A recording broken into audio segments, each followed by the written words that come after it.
You see, the interesting thing here is that Americans, while they will react decisively in the face of a crisis, will nevertheless tolerate gradual trends, even if these trends are insidious.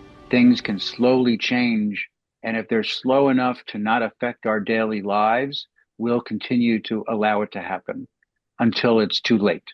And this is how societies slowly become more authoritarian. And so I think that that's happening.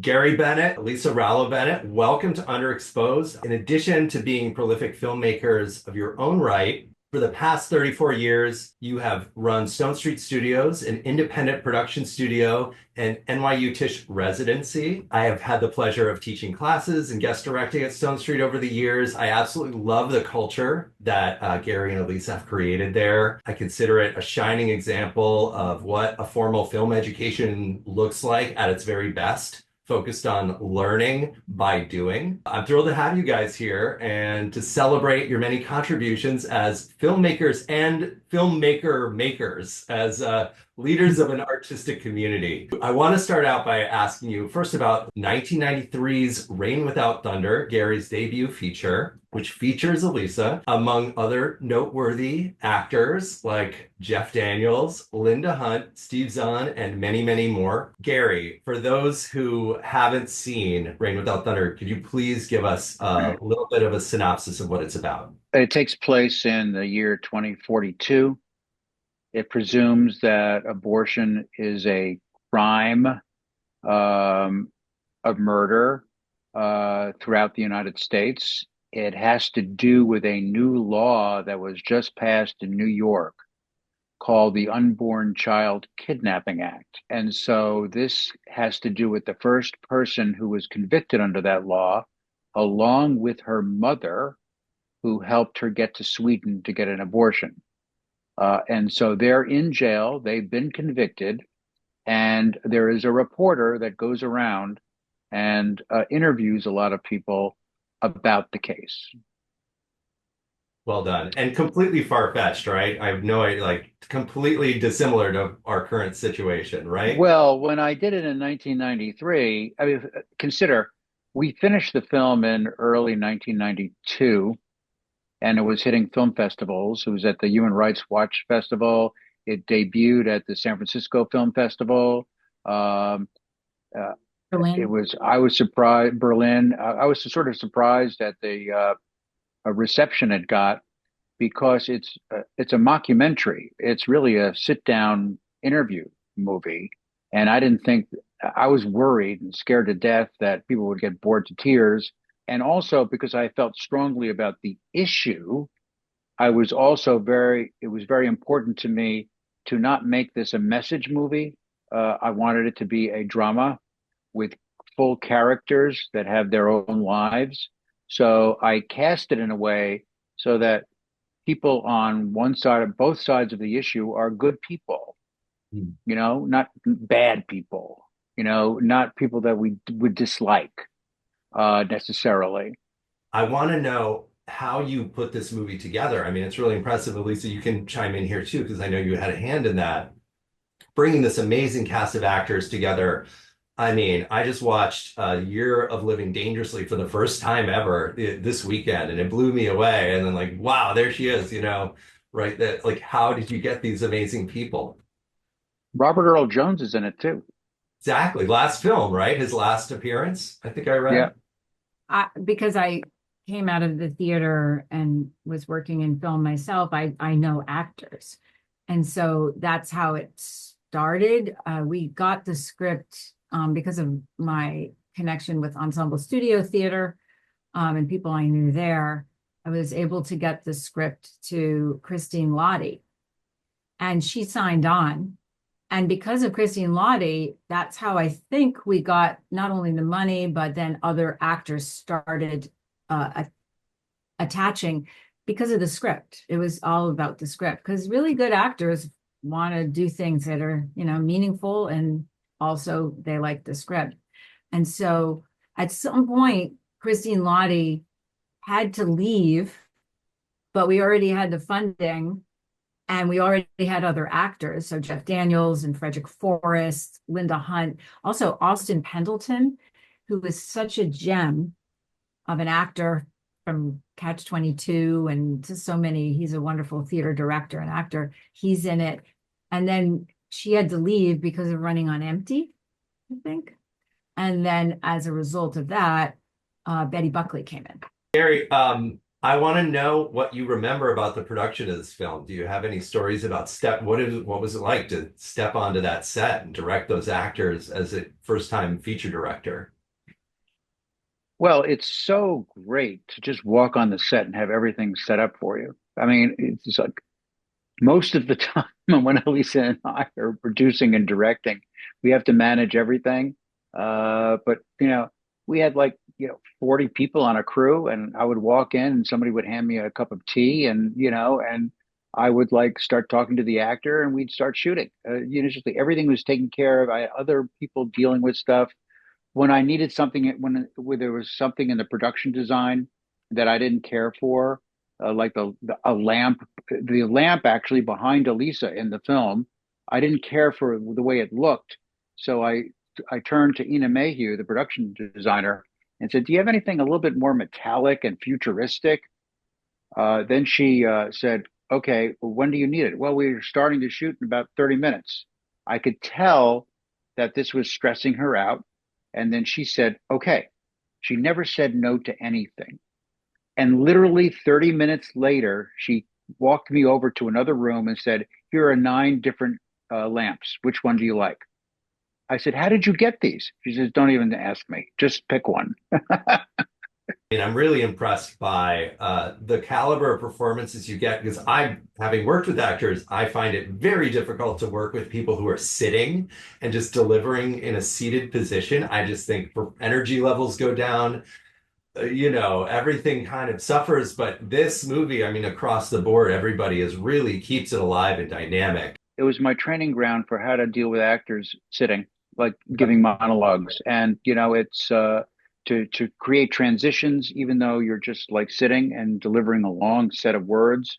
And I learned so much in doing it. It's not like I had all the answers. I mean, I remember Betty Buckley giving me 2 different takes, and she turns to me and she goes, "Gary, which one did you like better? Because that's the one I'm going to do." I go, "I'm not really sure."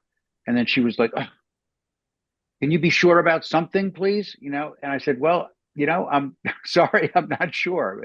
Let's do it this way next." Humility sometimes makes you a better director, I think, maybe often. So Frederick Forrest has an interesting story. He was very scared about sitting there just talking. So he wanted to do a whole host of things. So he wanted things on his desk that he could play with, right? So he would be touching things all the time and pushing things around and doing things with the props on the desk. And it looked sort of phony and forced to me. So we did several takes with him doing what he wanted to do. Okay.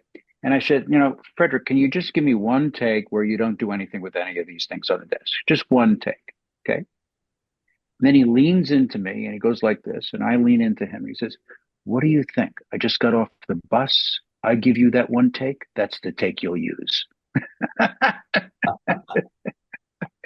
So he gave it to me, and that's the take I used. I think Betty, I remember Betty, I'm not sure if this is a note you gave Betty Buckley or not, but I was helping Betty Buckley with her lines. And so we were rehearsing as if I was just the reporter to help her through rehearsal. And she found the wedding ring as a way of having something physical to physicalize what was going on inside. And likewise, when I was all wrapped up in that crazy garb that Gary made me wear to be a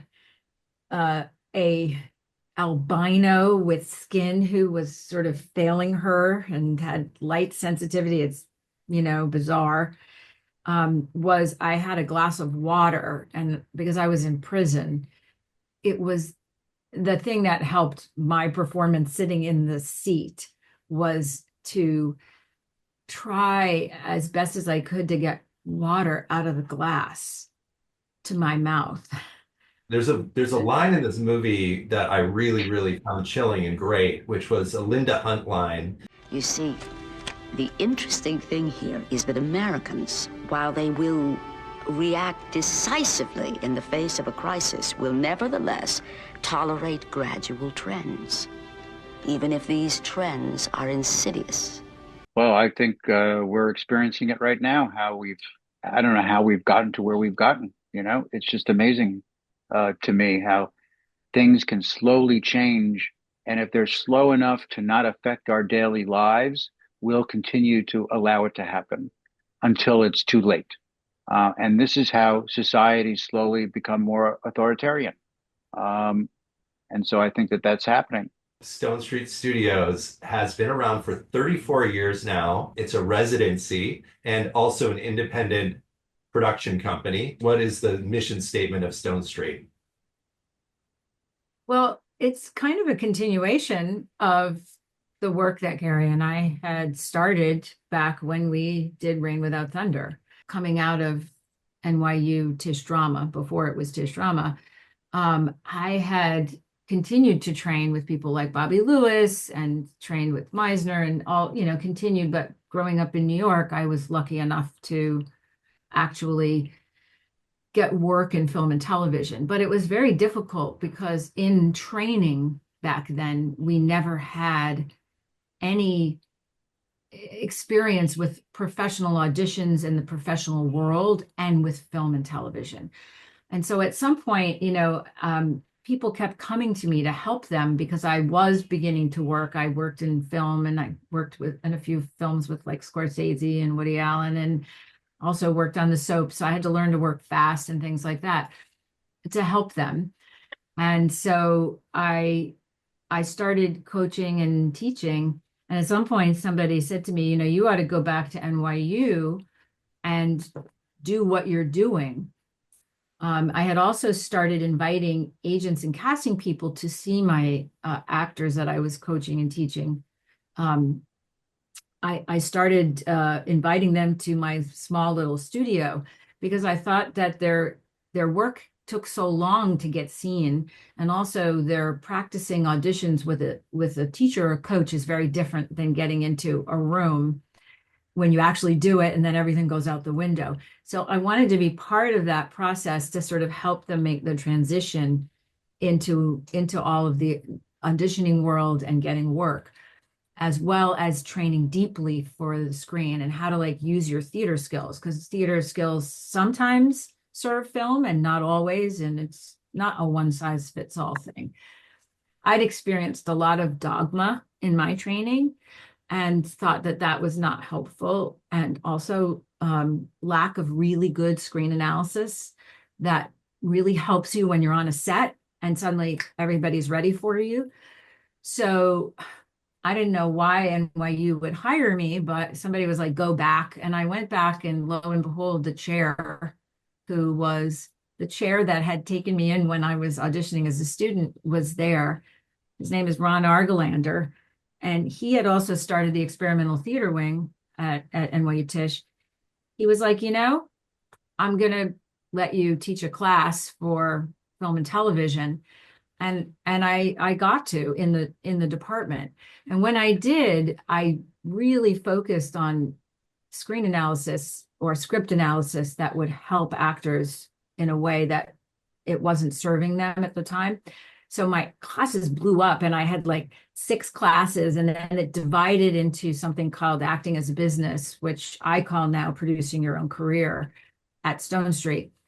And so that evolved into a studio or the residency program. And then it evolved over those years, and I'm sure you guys learned so much as artists. I mean, I think one of the biggest surprises to a lot of people who try teaching who are artists is how mutually beneficial it can be to work as a teacher, how much you learn from your students. And I'm sure you guys have learned so much putting this program together, teaching classes, making films, just constantly getting to experiment Can you talk about that a little bit, both of you, what you've learned through this experience? You want to say something, Gary? Well, we make about 60 films a year.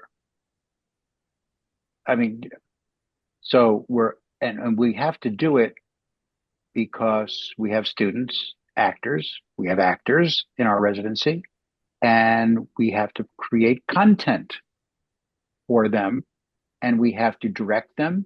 We have to write these things, cast them, direct it, edit it, and put it together as a film. So when you're doing this under fire, every year, we right now have about 7,000 alumni going back to 1991, 7,500 alumni. When you're doing that under fire, sort of like, and I'm not comparing us to Bach, but Bach had to write for every Sunday and to get paid by the church. So, and he wouldn't get paid if he didn't write. So he wrote under the gun. So we're under the gun to write, create content, create movies. I guess I don't like the word content. People are sort of like disparaging that word now, and I understand why. But we have to create art and films that include our students. And so in the beginning, when I was directing more and Alyssa was directing more, we didn't have as many directors on our staff. We had to adjust to so many different levels of talent and people to get a performance out of them. And to do that, we became better directors and better writers by nature. So we have, as you were saying, we've learned as much, if not more, than our own students, our own actors, because we've done it with so many of them, and we've had to create so many projects. I think we met you because at that time, Chris Meduno was part of our studio and started directing. And then he had recommended you as a wonderful director.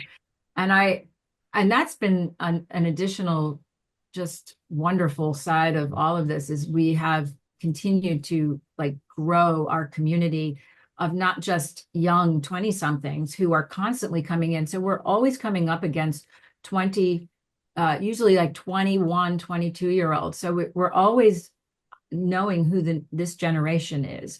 That I have found, especially as I've gotten older, that has been a wonderful way to stay in touch with new generations.